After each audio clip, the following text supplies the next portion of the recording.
I didn't realize doors that could be opened for me until I wore Audemars.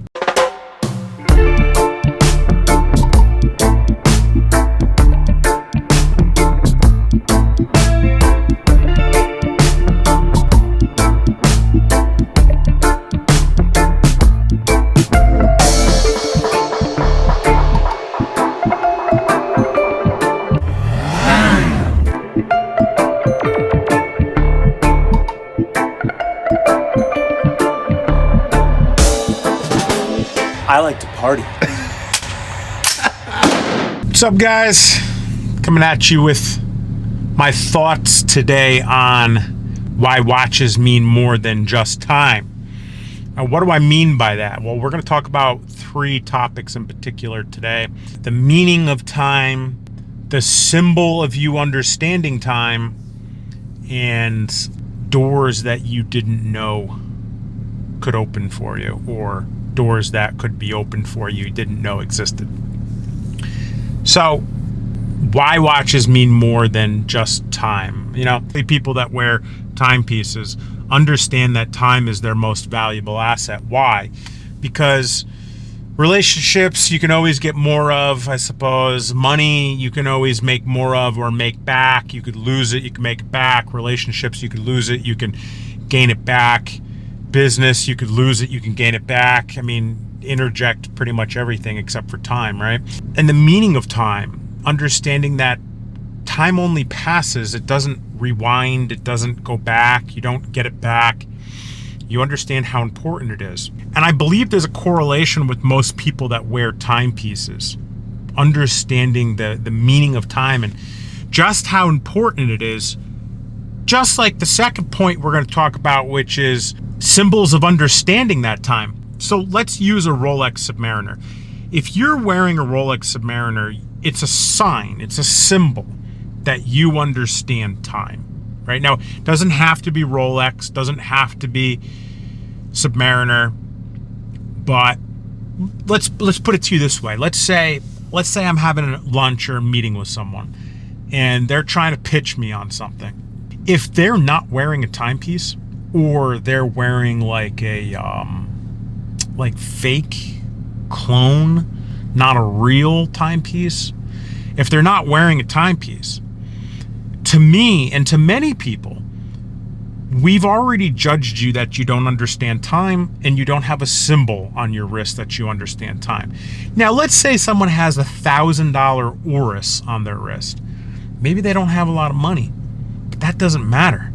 What matters is they understand time. And they might not have a lot of money yet, but they probably will. And they understand time because they have a timepiece on their wrist.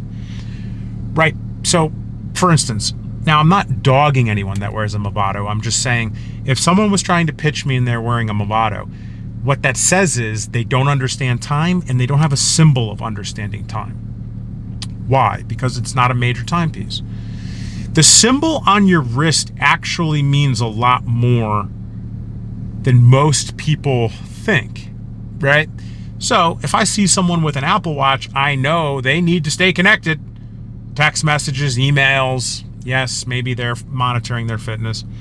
But your wrist has a symbol of you either understanding time or not. You know, I think I'm clear on that. If I'm not clear on that point in particular, guys, let me know. All right, tell me in the comments below. But to me, it's pretty simple. Next thing is doors you didn't know that can be opened for you.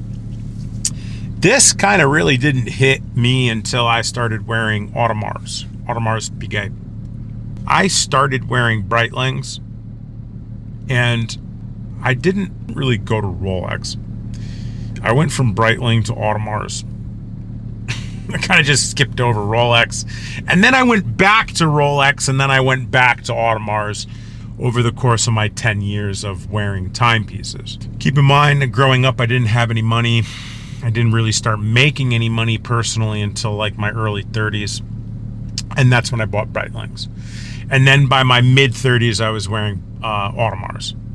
By my late 30s, I went back to I went to Rolex, kind of dropped down to Rolex.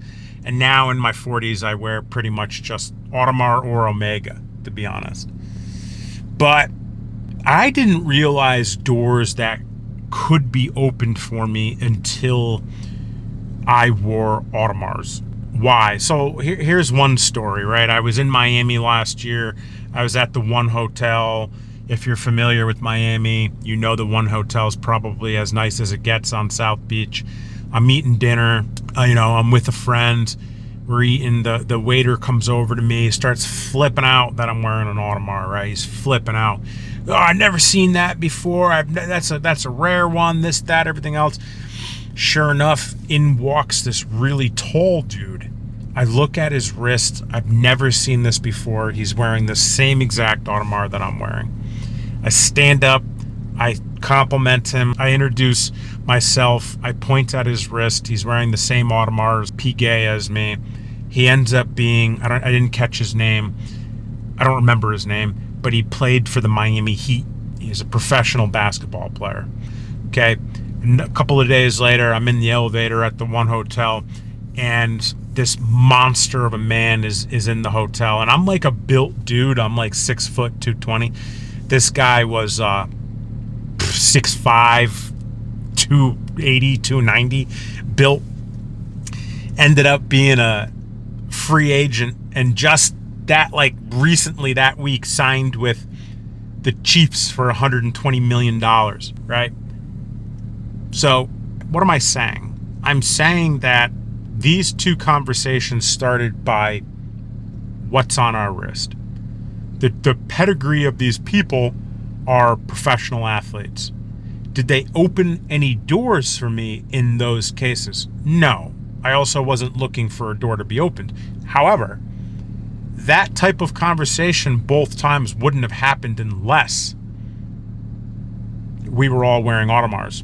Additionally, doors that you didn't know could be opened for you could be like this car, for example.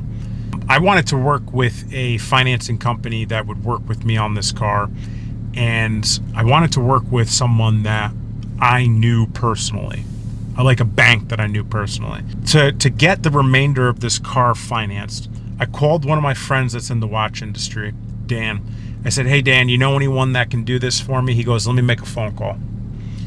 Makes a phone call, says, Chris, contact this person. He owns a financing company. I actually knew the guy. I had met him before. I had met him at a Sotheby's auction. Me, Dan, and him, his name's Steve, all went to a Sotheby's auction together probably a year prior. And Steve had bought a watch off of Dan and I a year prior to that. Steve calls me up. He says, you're looking to finance a GT3. And I said, yeah, I am. He said, okay, no problem. Let me send you over the paperwork. So he sends me over the paperwork, and there's a section for referrals.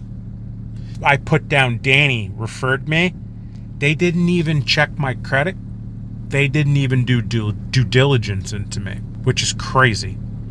They just gave me the loan on the principle that my friend introduced us.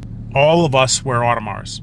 Now, I'm not saying you have to wear Audemars. I'm just saying doors that you didn't know that can be opened for you.